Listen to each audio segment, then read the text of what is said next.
Hello বন্ধুরা, তো আজকে আমি দুপুরের লাঞ্চ নিয়ে বসলাম। তো আজকের মেনুতে কি কি আছে সেটা দেখাচ্ছি তোমাদের সবাইকে। ভাতের সাথে আছে, এটা হচ্ছে কচু বাটা।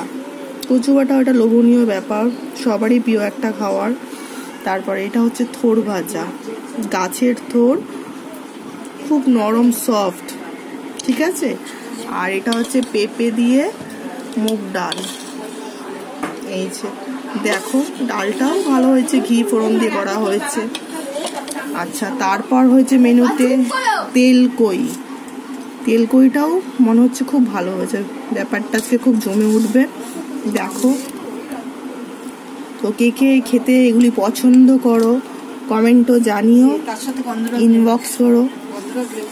তো আজকে এগুলো দিয়ে আমার দুপুরের খাবার হবে। তো এই বলে ভিডিওটা শেষ করলাম। তো তোমরাও খেতে থাকো, দেখতে থাকো, আর একটা ছোট্ট করে লাইক দিও। তো টাটা, রাখলাম তাহলে, লাভ ইউ।